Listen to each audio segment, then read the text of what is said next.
ازيكم؟ معاكم احمد صالح من ريبتايل فيتنس. النهارده هنتكلم عن موضوع كده بيطلع كده مع دخول المدارس. موضوع شائع ومهم جدا وتقريبا اهم حاجه في يومنا في المدرسه، وهو اللانش بوكس. شوفوا ازاي، يعني سبحان الله. اللانش بوكس ده بيعمل لنا دوشه في دماغنا رهيبه. هو انا ابني ممكن يحب ياكل ده، بنتي ممكن ما تاكلش ده، انا لازم احط له عيش كتير عشان الولد يتغذى، نصحى بدري نظبطه. طب ما اكلش ده ليه؟ الموضوع بياخد مننا وقت اكبر من حجمه وزيادة عن اللزوم. وقبل ما نعرف اصلا هما بياكلوا ايه او بياكلوا ده ليه، مش نعرف الاول ايه مكونات الاكل وايه اهمية المكونات دي، وليه الولاد ما يعرفوش مكونات الاكل واهميته عشان تبتدي دماغهم تروح للحاجة الصح. في حاجة اسمها ماكرو نيوترينتس، العناصر الغذائية الكبرى، اللي هي ايه؟ اللي هي بروتين وفات وكارب. فلازم دايما والولد او ابني او بنتي بياكل، سواء بقى فطار او غدا او عشاء، لازم يبقى فاهم هو بيدخل ايه جسمه عشان يعمل له ايه.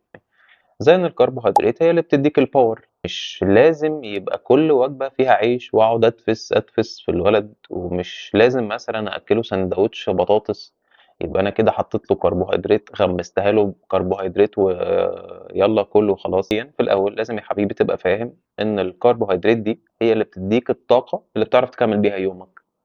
لو هتتمرن مثلا لازم تدخل شوية كارب عشان تعرف تكمل يومك، عشان تعرف يبقى في باور للمذاكرة، عشان إيه؟ تزود شوية تركيز، تعرف تعمل شوية مجهود. أوكي، طيب إيه الكارب اللي ممكن ناكله؟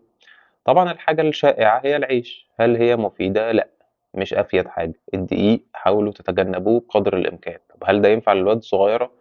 برضه لأ. فهديله عيش، بس مش لازم بكميات كبيرة، يعني مش لازم في الفطار مثلا ياخد 4 ترغيف، لأ. في حاجات تانية كتير ممكن ياكلها، زي البطاطس والبطاطا والشوفان.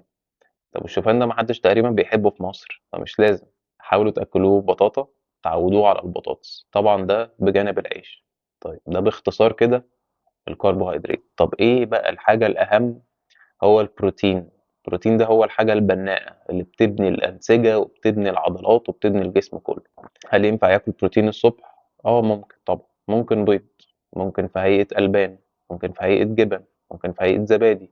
فايه ببساطة البروتين هي اللحوم، لحمة، فراخ، سمك. طبعا البيض، منتجات الألبان فيها بروتين، كتير من البقوليات فيها بروتين، بس طبعا مش زي اللحوم، يعني مش هينفع أقارن ده بده. بس الفول، العدس. ايه تالت حاجة؟ هي الفاتس.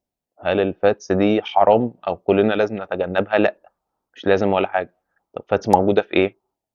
كل اللحوم طبعا فيها فاتس، الزيوت فيها فاتس، زيت الزيتون فيه فاتس، الافوكاتو، المكسرات، كل ده فيه هيلثي فاتس. فلازم يبقى الولد اصلا فاهم هو ليه بياكل ده. يعني انا هدخل لك عيش عشان ده هيديك باور، هدخل لك بروتين عشان دي الحاجة البناءة، وهدخل لك الفاتس عشان الفاتس دي هي اللي بتدوب الفيتامينز اللي في جسمك وتقدر تستفيد بيها. هو لو فاهم ده ببساطة، مش لازم بكرة ينفذ وتلاقيه بكرة مش عايز سكر، لأ عادي، أنا ما باقولش الكلام ده حالًا ودلوقتي، بس يبقى عنده المعلومة. زي أي حاجة صح كده لمّا بنقولها له مش لازم تتنفذ حالًا، هو مش روبوت. بس يا توت، ده باختصار الlunch box أو وجبة الطفل بتاعي لازم تبقى عاملة إزاي، سواء فطار، غدا، عشا. وأرجوكم فهّموا الأولاد الكلام ده، موضوع بسيط جدًا، جدًا، جدًا. ولازم أنت كمان أو أنتِ كمان تبقوا فاهمين الكلام ده في وجباتكم، في وجبات أولادكم، وفي كل حاجة. أنت إيه اللي جابك دلوقتي؟ اقعد طيب، اقعد. ده باختصار كده كلمتين بساط عن العناصر الغذائية. هنتكلم فيها في فيديو تاني بقى علمي بالتفصيل الممل. أشوفكم في فيديو جاي إن شاء الله. سلام.